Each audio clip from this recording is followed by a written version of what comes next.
మంత్రిగా ప్రమాణ స్వీకారం చేసి మొదటిసారిగా చెన్నూరు వెళ్తున్న సందర్భంగా కార్మిక గనుల శాఖ మంత్రి వివేక్ వెంకటస్వామికి సుల్తానాబాద్ పట్టణంలోని ఐఎన్టీయూసీ పెద్దపల్లి జిల్లా ఉపాధ్యక్షుడు నీరెడ్డి శంకర్ ఆధ్వర్యంలో స్వాగతం పలికి ఘనంగా సన్మానించారు.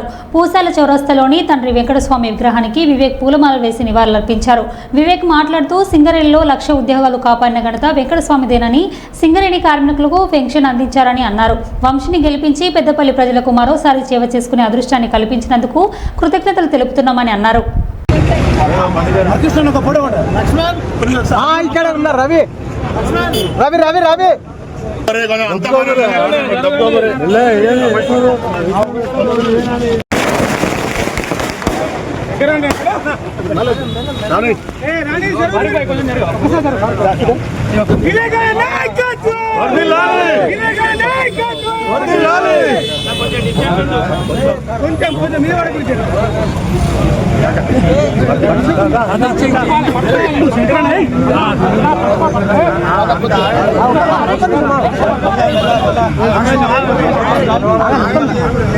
వెంకటస్వామి గారి నాయకత్వం, మినిస్టర్ వివేక్ వెంకటస్వామి గారి నాయకత్వం,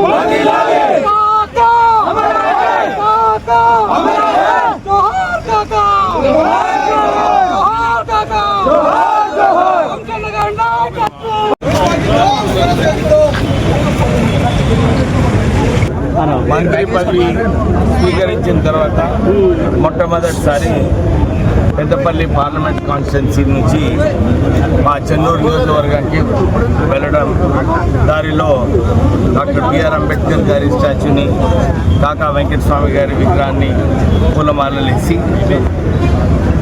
మా నాన్నగారు కాకా వెంకటస్వామి గారు పెద్దపల్లి ఎంపీగా ఇక్కడ పెద్దపల్లి ప్రజలందరూ కూడా ప్రేమతోని కాకా అని పిలిచేవారు.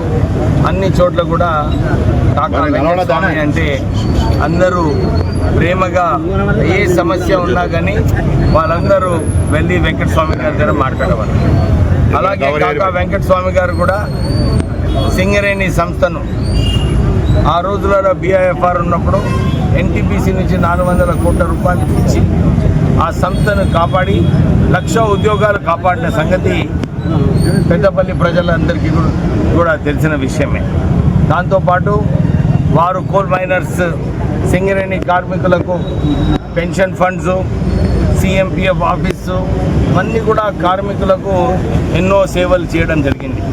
దాంతోపాటు పెద్దపల్లి పార్లమెంట్ నియోజకవర్గంలో ఈ 40 సంవత్సరాలలో కేవలం కాకా గడ్డం ఫ్యామిలీ ద్వారానే కాంగ్రెస్ పార్టీలో గెలవడం జరిగింది. మొదలు కాకా వెంకటస్వామి గారు 3 సార్లు గెలిచారు, తర్వాత నేను ఒకసారి గెలిచాను, తర్వాత గడ్డం వంశీ గారు గెలిచారు. ఈ ప్రాంతంలో బీజేపీ నార్త్ తెలంగాణలో 4 సీట్లు గెలిచినప్పటికీ కూడా కేవలము వంశీ గారు కాంగ్రెస్ పార్టీ తరఫు నుంచి పెద్దపల్లిలో గెలవడం జరిగింది. ఇది కేవలము పెద్దపల్లి ప్రజల ప్రేమ, ఆదరణ, అది ఎప్పుడు కూడా మా గడ్డం కుటుంబంలో గుండెల్లో ఉంటుంది. పెద్దపల్లి ప్రజలకు ఎప్పుడు కూడా సేవలు చేస్తూ మళ్ళొకసారి నాకు అవకాశం వచ్చింది మంత్రిగా ఉండి ఈ పెద్దపల్లి ప్రాంతంలో ఎన్ని అభివృద్ధి కార్యక్రమాలు చేయాలో ఈ పెద్దపల్లి పార్లమెంట్ నియోజకవర్గంలో అభివృద్ధి చేస్తూ ప్రజల ఆదరణ అదే కొనసాగించాలని చెప్పి ప్రయత్నాలు చేస్తాం. Thank you.